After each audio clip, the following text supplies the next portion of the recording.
जब Arnold body building के बादशाह हुआ करते थे तब वो जो प्रोटीन पाउडर इस्तेमाल करते थे उस प्रोटीन पाउडर के पीछे एक बड़ा सीक्रेट है जो हमेशा से छुपाया जाता रहा है। और अगर उस सीक्रेट को इंडिया, पाकिस्तान और बांग्लादेश जैसी कंट्रीज के बॉडी बिल्डर भी जान लेते हैं तो इन देशों से भी कई मिस्टर ओलंपिया निकलेंगे। आप कहोगे कि इन देशों में ऐसा जेनेटिक्स ही कहाँ है जो किसी मिस्टर ओलंपिया को पैदा कर सके। 2020-2021 में बिग रैमी के मिस्टर ओलंपिया बनने से पहले किसी को भी मिस्र जैसे देश में कभी भी अच्छा जेनेटिक्स नजर ही नहीं आया था, लेकिन अब सबको दिखता है। 2022 में हदी चुपन के मिस्टर ओलंपिया बनने से पहले किसी को नजर आता था कि ईरान में मिस्टर ओलंपिया बनने का दम रखने वाले लोग भी रहते हैं। यकीन मानिए, अगर एक या दो मिस्टर ओलंपिया इंडिया, पाकिस्तान या बांग्लादेश जैसे देशों से निकल आते हैं तो पूरी दुनिया को बॉडी बिल्डिंग का भविष्य ही यहाँ नजर आने लगेगा। जैसे दुनिया भर का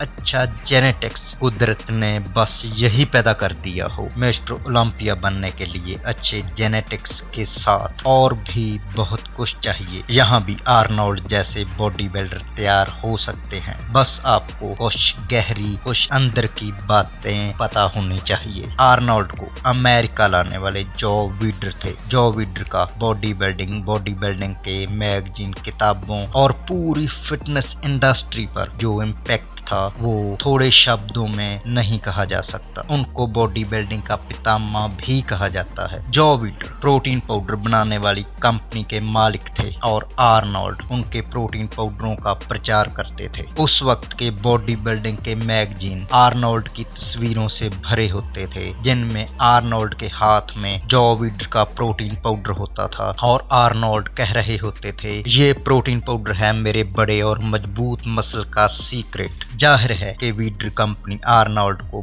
भर भर कर फ्री के प्रोटीन पाउडर देती होगी। हर कंपनी अपने एथलीट के साथ ऐसा ही करती है। तो क्या सचमुच आर्नोल्ड की कामयाबी का राज जो विडर के प्रोटीन पाउडर ही थे? अगर आप आर्नोल्ड, सीबम या डेरिक लंसफोर्ड बनना चाहते हैं तो ये जानना बहुत जरूरी है कि आर्नोल्ड किस कंपनी का प्रोटीन पाउडर इस्तेमाल करते थे। थोड़ा रुकिए, हम जल्दी ही इस सवाल के जवाब पर आएंगे। आर्नोल्ड और प्रोटीन पाउडरों के बारे में एक और दिलचस्प बात जाननी आपको अच्छी लगेगी। आर्नोल्ड प्रोटीन शेक में कुछ चम्मच शराब मिलाकर लेते थे। पता है क्यों? क्योंकि शराब हमारे स्टमक यानी मैदे से ही हमारे ब्लड में चली जाती है और तुरंत हजम और जज्ब हो जाती है। तो आर्नोल्ड को लगता था कि प्रोटीन शेक में शराब मिलाने से प्रोटीन भी तुरंत हजम और जज्ब हो जाएगी। लेकिन आज आप जानते हो कि प्रोटीन को जज्ब होने से पहले हजम होना जरूरी है। हजम होना यानी प्रोटीन का अमीनो एसिड में टूटना और जज्ब होना यानी हमारी आंतड़ियों से एब्जॉर्ब होकर हमारे ब्लड में चले जाना। तो अब तक आप अंदाजा लगा चुके होंगे कि आर्नोल्ड जो विडर का प्रोटीन पाउडर ही इस्तेमाल करते थे। उस टाइम जो विडर के सप्लीमेंट का प्रचार सिर्फ आर्नोल्ड ही नहीं करते थे, बल्कि फ्रैंको कोलंबो, फ्रैंक जेन और रॉबी रॉबिन्सन जैसे बॉडी बिल्डिंग के दिग्गज भी जो विडर के लिए ही काम करते थे। रॉबी रॉबिन्सन, जिनको ब्लैक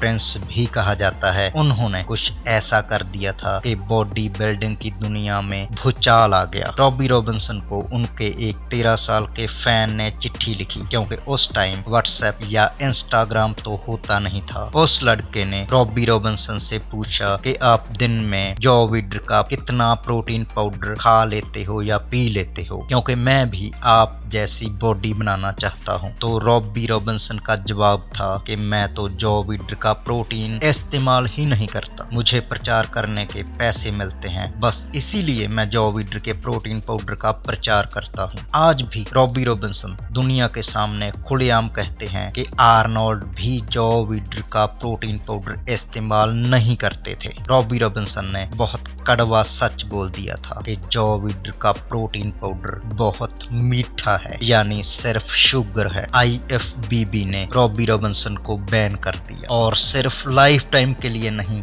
बल्कि 2 लाइफ टाइम और 20 साल के लिए बैन लगाया गया। उस वक्त फिटनेस इंडस्ट्री जॉ विडर का ही साम्राज्य था। रॉबी कहते हैं कि उस वक्त के वकील भी जॉ विडर के खिलाफ केस लड़ने से बचते थे। तो अब तक आपको 2 बातें समझने को मिली। पहली, आर्नोल्ड जो कहते थे वो करते नहीं थे, और दूसरी, प्रोटीन पाउडरों के बारे में बहुत कुछ झूठ कहा और दिखाया जाता है। मैं इसके लिए किसी को दोषी नहीं ठहरा रहा। हर इंडस्ट्री में ऐसा ही होता है, शायद कहीं ना कहीं और किसी ना किसी तरीके से हम सभी ऐसा करते हैं। लेकिन सवाल तो और गहरा और गंभीर हो गया। तो अगर आर्नोल्ड, फ्रैंको कोलंबो, फ्रैंक जेन और रॉबी रॉबिन्सन जैसे महान बॉडी बिल्डर जॉ विडर का प्रोटीन पाउडर इस्तेमाल नहीं करते थे, तो फिर और किस कंपनी का प्रोटीन पाउडर उनको सही लगता था, असली लगता था या असरदार लगता था? वो कंपनी थी रियो ब्लेयर। जी हाँ,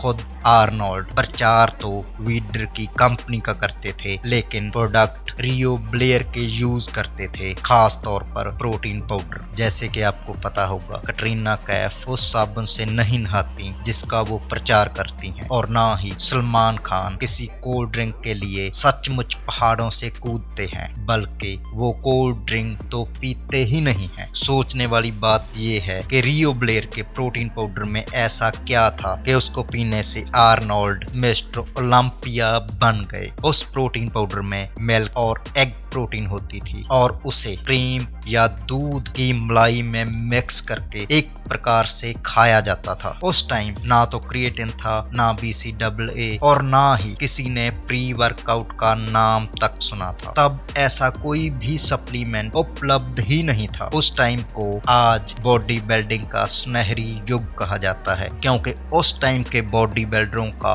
जिस्म किसी देवता की मूर्ति जैसा होता था, जिसे किसी स्वर्ग के मूर्तिकार द्वारा तराशा गया हो। आज के बॉडी बिल्डर की तुलना में उस वक्त के बॉडी बिल्डर बहुत ही कम मात्रा में स्टीरॉइड का इस्तेमाल करते थे। तो क्या सारा जादू रियो ब्लेयर के प्रोटीन पाउडर का था? वीडियो को आगे बढ़ाने से पहले रिक्वेस्ट है कि चैनल को सब्सक्राइब करके नोटिफिकेशन बटन को भी दबा दीजिए। वीडियो पसंद आए तभी लाइक करना। इस वीडियो में मैं आपके साथ जो भी जानकारी साझा कर रहा हूँ वो गोल्डन इरा बॉडी बिल्डरों द्वारा आज के टाइम में दिए गए इंटरव्यू, सेमिनार और वीडियो से ली गई है। रॉबी रॉबिन्सन सर से मेरी ऑनलाइन बात हो गई थी। मैंने बहुत सारे पुराने आर्टिकल पढ़े। इस वीडियो के लिए मैंने 3 हफ्ते तक सख्त मेहनत की है दोस्तों। वीडियो अच्छी लगे तो लाइक करने के साथ वीडियो को ज्यादा से ज्यादा शेयर भी जरूर करना। तो फिर से आते हैं रियो ब्लेयर के प्रोटीन पाउडर पर। उस प्रोटीन पाउडर में ऐसा क्या था कि सब लोग चोरी छिपे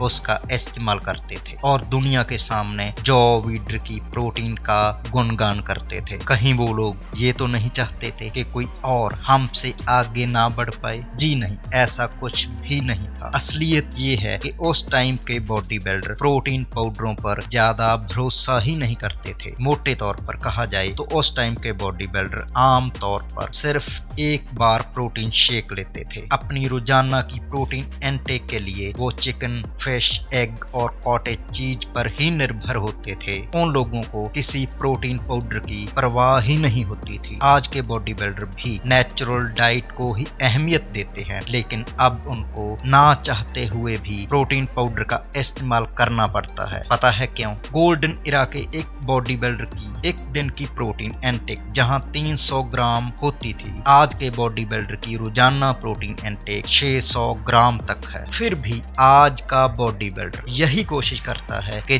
जितनी ज्यादा प्रोटीन हो सके वो नेचुरल डाइट से ही ले, लेकिन जब और खाया ही नहीं जाता तो वो प्रोटीन शेक लेते हैं। आपने देखा ही होगा कि आज के बॉडी बिल्डर गोल्डन इरा के बॉडी बिल्डरों से कहीं ज्यादा वजन वाले हैं, इसलिए उनको प्रोटीन भी कहीं ज्यादा चाहिए होती है। रॉनी कोलमन ऑफ सीजन में 150 kg तक चले जाते थे और एक दिन में वो 10,000 कैलोरीज खाते थे। इतनी खुराक 1-2 बार खानी तो संभव ही नहीं है, तो वो दिन में 7 से 10 बार तक खाते थे। इतनी खुराक खाने पर तो पेट फटने वाला वाला हो जाता होगा। जी हाँ, ऐसा हो सकता है, लेकिन ऐसा नहीं होता था। पता है क्यों? क्योंकि रॉनी कोलमन जितनी बार खाते थे उतनी बार ही टॉयलेट जाते थे, उतनी बार ही मल त्याग करते थे। हालांकि रॉनी कोलमन के घर में प्रोटीन पाउडरों की भरमार रहती थी, लेकिन फिर भी वो पूरे दिन में 6 से 10 मील लेते थे, जिसमें वो नेचुरल डाइट ही खाते थे। तो मैं इसीलिए अक्सर कहता हूँ कि प्रो